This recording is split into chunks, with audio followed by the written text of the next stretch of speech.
সপ্তাহের শুরুতেই আবারও পথ দুর্ঘটনার কবলে কল্যাণী। সোমবার সকাল প্রায় 8:10 নাগাদ আইটিআই মোড়ের সামনে এক বাইককে সজোরে ধাক্কা মারে একটি ইকো গাড়ি। ঘটনায় বাইক আরোহী ও এক স্কুল পড়ুয়া ছিটকে পড়েন রাস্তায়। স্থানীয়রা তড়িঘড়ি উদ্ধার করে তাদের নিয়ে যান কল্যাণী জওহরলাল নেহরু মেডিকেল কলেজ ও হাসপাতালে। হাসপাতাল সূত্রে জানা গিয়েছে, আহতদের মধ্যে সুকান্ত মাঝির আঘাত গুরুতর হওয়ায় তাকে ইমার্জেন্সি বিভাগ থেকে মেল সার্জারি ওয়ার্ডে স্থানান্তরিত করা হয়। পরে পরিবারের সদস্যরা উন্নত চিকিৎসার জন্য তাকে অন্য হাসপাতালে নিয়ে যান। অপর আহত ব্যক্তিকে প্রাথমিক চিকিৎসার পর ছেড়ে দেওয়া হয়েছে। দুর্ঘটনার পর ঘটনাস্থলে উঠে আসে একাধিক যান্ত্রিক ও মানবিক ত্রুটির চিত্র। আইটিআই মোড়ের ট্রাফিক সিগন্যাল ব্যবস্থা আংশিকভাবে বিকল, লাল সিগন্যাল প্রায় অকার্যকর এবং সবুজ সিগন্যালও সঠিকভাবে কাজ করছে না বলে অভিযোগ।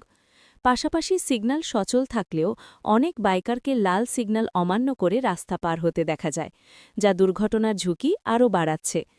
এ বিষয়ে ট্রাফিক বিভাগের উপ পুলিশ সুপার সঞ্জয় কুমার জানান, আইটিআই মোড়ে সিগন্যাল বিভ্রাটের খবর তিনি পেয়েছেন। দ্রুত সমস্যা মেরামতের উদ্যোগ নেওয়া হয়েছে। ততক্ষণ পর্যন্ত ট্রাফিক নিয়ন্ত্রণের দায়িত্ব দেওয়া হয়েছে কল্যাণী থানাকে। পাশাপাশি সিগন্যাল পরিষেবা স্বাভাবিক না হওয়া পর্যন্ত একজন ট্রাফিক সার্জেন্ট মোতায়েন করা হবে বলেও তিনি জানান। স্থানীয়দের দাবি, ব্যস্ত এই মোড়ে দ্রুত সিগন্যাল ব্যবস্থা স্বাভাবিক না হলে বড়সড় দুর্ঘটনার আশঙ্কা থেকেই যাচ্ছে। অ্যাকচুয়ালি আমি একটু বলে দিই আপনাকে যে সিগন্যাল লাইটটা তো আপনার মেকানিক্যাল জিনিস, ঠিক আছে। কোনো সময় হয়তো ইলেকট্রিসিটি নেই, সিগন্যাল হয়তো বন্ধ হয়ে যেতে পারে। বাট যারা ট্রাফিক রুল অ্যাভয়েডিং পিপুল আছে, ওনারা কিন্তু ওটা দেখে নেবে যে এখন কোন দিক দিয়ে গাড়ি আসছে, কোন দিক দিয়ে আমার গেলে কোনো রকম কোনো ইনসিডেন্ট ঘটবে না।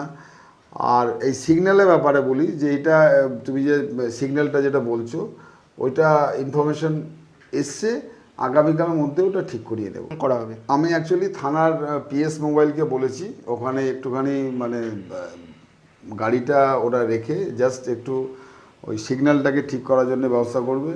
আশা করছি ট্রাফিক থেকেও একটা অফিসারকে আমি ওখানে ডিপ্লয় করেছি, অসুবিধা হবে না, ট্রাফিক আওয়ার্সের মধ্যে থাকবে।